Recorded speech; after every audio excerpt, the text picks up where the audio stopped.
In this video, I want to go ahead and start working on the logic side of the power up. So basically what happens when the on overlap with pawn is called.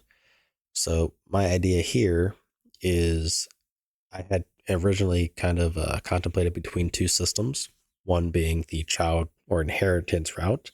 So, we would have, say, max ammo inherit from the powerup.h, or sorry, from the powerup class, and then, insta-kill would also inherit from powerup, that sort of thing. And they all override the on overlapped with pawn function.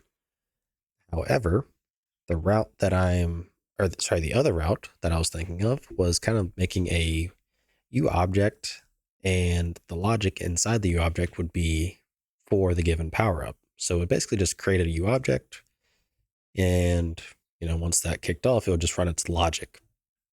So it's kind of like adding scripts to your actor. Now, a middle ground would be using components. So that's kind of the route that I'm going to go ahead and take here. So to begin, we're just going to do I think probably the simplest one is going to be the max ammo. So let's make a new actor component, and let's do a subfolder called powerups and then components. And let's call this one the max ammo component.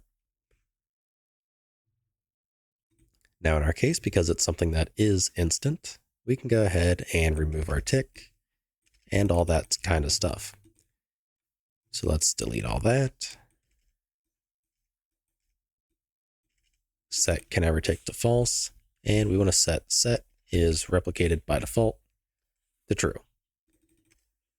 So I don't think we're going to have really any properties in here. Actually, we honestly don't really need to replicate this one either.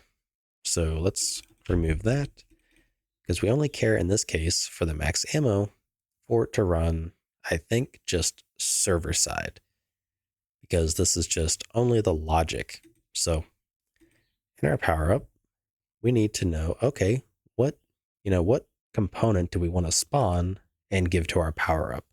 So that can be defined in our data asset here. So let's go ahead and make a new U property. So we have our power up class. Let's also add a T subclass of, let's do a U actor component. And this will be our power up component, or power up component class rather. Then in our on overlap, let's just simply delete that stuff. And we want to go ahead and do a new object of U actor component, with the class being the power up data power up component class. So now we just want to store this as a pointer. So let's just make a simple U property T object pointer, and we'll call it the U actor component, and call it the power up component. So power up component equals new object of our type power up component class. So now we can simply register the given component. And that should be all we have to do. So this new object should also take in a outer, I believe. So it's outer, then the class. So we're going to do this and then the class. So that should take care of it. So that way, whenever we do, something like get owner, for example, it should revert back to this power up class. Okay. So now we want to define some, I guess you could say, test logic, for example. So what I want to do is, in the case of the max ammo, for the max ammo, I want to get the owner and just destroy it, because we're going to be running the logic to give all the players the max ammo and then destroy it. That's kind of the route that I want to do. And likewise, I do want to have some sort of system in the power up that kind of says like, hey, stuff has happened, for example. So we're probably going to delay the destroy and instead just say hide it for reasons I'll get to later. But for now, let's go ahead and recompile and relaunch. So with what I was just talking about, let's pretend we have audio that does the, when a player picks up the max ammo, it says max ammo. So if we just simply, did that logic here and say we replicated a bool like B picked up, the on rep for that could play the sound, but by the time it is destroyed, it's likely that the replication is probably not going to be received to maybe fire it off. So that's kind of where it's a little bit, I guess you could say, tricky. So we might have some kind of generic, maybe something we don't actually destroy it, but rather we have a lifetime that we set of, say, like, I don't know, 2 seconds or something like that after it's been picked up. So that way stuff has the ability to, actually, do stuff with it, such as replicating the bool so that other clients can receive it and play their, the sound accordingly. So we have that, and it should just simply destroy.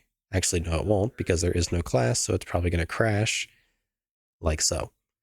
So I completely forgot to set that up, but yeah. New object to a null pointer makes sense. So that's something to be aware of. So let's actually add that as a comment. So let's do something like consider setting lifetime instead to 1 to 3 seconds to account for any replication that needs done. Okay, now let's go to our data assets, power-ups.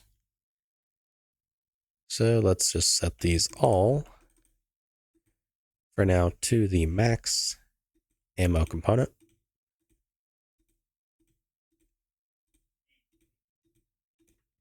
And in theory, now it should actually work.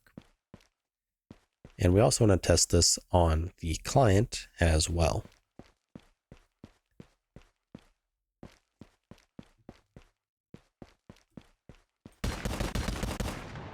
So we overlap. Okay, so we still have a crash. Nope, we just have an assertion.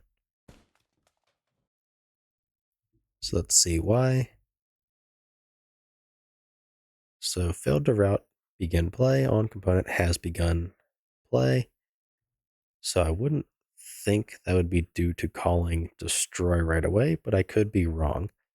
There's also the possibility that I overlooked something as well with actually registering the component, but we'll come back to that. But yeah, that's pretty much the route that I want to take. So now that we know that it actually works, granted we again are throwing an assertion, what I want to do is grab the owner and set the lifespan to say 3 seconds. And then likewise, get owner, we want to set actor hidden in game to true. And I think this does actually replicate. Let me make sure, be hidden. Yes, it does. So that should give us the same effect. And then it's just going to simply destroy itself after, that 3 seconds has elapsed. So let's go ahead and run our live coding, and we can test really quickly as a client. So I'll actually do both.